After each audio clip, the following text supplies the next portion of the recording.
ഈ കാര്യത്തിലെങ്കിലും ധാർമ്മികത ഉണ്ട് എന്നുള്ളതിൻ്റെ തെളിവല്ലേ അത്. ഇപ്പോഴാണോ രാജിവെക്കേണ്ടത് ഇത്തരം ആരോപണങ്ങൾ? നമുക്കൊരു എല്ലാത്തിനും ഒരു സമയമില്ലേ ദാസ എന്ന് പറയുന്ന പോലെ അതിനകത്ത് പറയാനുള്ളൂ. സമയത്ത് പുള്ളി കൃത്യമായിട്ട് അത് ചെയ്തു എന്നുള്ളതിൽ സന്തോഷമുള്ളത്, അത് സ്വാഗതം ചെയ്യുകയാണ് ചെയ്യുന്നത്. ചലച്ചിത്ര അക്കാദമി ചെയർമാൻ അടക്കം ഇപ്പോഴും തുടരുന്ന സാഹചര്യമാണ് ഉള്ളത്. അതെ, ആരോപണങ്ങൾ വളരെ ശക്തവുമാണ്.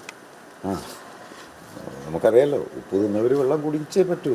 അതാരാണല്ലോ, അതിന് ഇന്ന ആളെന്നൊന്നുമില്ല, ആരായാലും വെള്ളം കുടിക്കേണ്ടി വരും. അമ്മ പ്രസിഡന്റ് മറുപടി പറയണ്ടേ ഇതിനകത്ത്? സ്വാഭാവികമായും, കാരണം അദ്ദേഹത്തിൻ്റെ നിലപാട് വളരെ പ്രധാനപ്പെട്ടതല്ലേ ഇക്കാര്യത്തിൽ. അദ്ദേഹം പണ്ടും പല കാര്യങ്ങളും നമുക്കറിയാം, അങ്ങനെ ഒരു മറുപടി പറയുമെന്ന് എനിക്ക് സംശയമുണ്ട്. ഈ ഉപ്പ് തിന്നവരുടെ കൂട്ടത്തിൽ അദ്ദേഹം ഉണ്ടോ? അത് അദ്ദേഹത്തിനോട് ചോദിക്കേണ്ടി വരും. എനിക്കതിനെക്കുറിച്ച് അറിയില്ല, അത് അദ്ദേഹത്തിനോട് ചോദിക്കുകയല്ലേ നല്ലത്. ഞാൻ അങ്ങ് ഉണ്ടോ എന്നുള്ളത് എന്നോട് ഇതുവരെ പ്രതികരിച്ചിട്ടുണ്ട്. കാരണം ഉൾഭയം ഉണ്ടോ? പ്രതികരണശേഷി നഷ്ടപ്പെട്ടുകൊണ്ടായിരിക്കും. അല്ല, ഉൾഭയം ഉള്ളതുകൊണ്ടാണോ? അത് ഞാൻ എഴുതി കൊടുത്തിട്ടുള്ളതാണ്. ആണല്ലേ? ഈ സമയത്ത് ഇത്രയും ദിവസമായി വന്നിട്ടും അമ്മ പ്രസിഡന്റിന്റെ ഒരു തരത്തിലുള്ള പ്രതികരണം വന്നിട്ടില്ല. എന്നെ സംബന്ധിച്ചിടത്തോളം ഇപ്പോൾ പറഞ്ഞ സംഘടനയുടെ പ്രസിഡന്റ് എന്ന നിലയ്ക്ക് ഞാൻ അതിനകത്ത് അംഗമായിരുന്നപ്പോഴാണ് എന്നെ സംബന്ധിച്ച് ആ ഒരു വിഷയമുള്ളത്. അത് അന്നേ ഞാൻ എഴുതി കൊടുത്തിട്ടുള്ളതാണ്.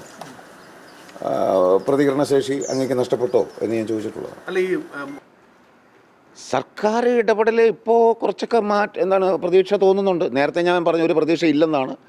ഇപ്പോൾ നടക്കുന്ന സംഭവവികാസങ്ങളൊക്കെ വെച്ച് നോക്കുകൊണ്ട് ചെറിയ ഹോപ്പ്ഫുള്ളാണ് ഞാൻ, ഇല്ലെന്ന് പറയാൻ പറ്റില്ല. നന്നായിട്ട് വരുന്നതിനുള്ള സാധ്യതയുണ്ട്. അവർക്ക് തന്നെ മനസ്സിലായി ഇത് ഒരു നടയ്ക്ക് പോകില്ല എന്നുള്ളത് അവർക്ക് മനസ്സിലായി. ഒരു പക്ഷേ അവർ മറ്റെന്തെങ്കിലുമൊക്കെ കാര്യങ്ങളുടെ മറ പിടിക്കാൻ വേണ്ടിയിട്ട് ചെയ്തതായിരിക്കാം.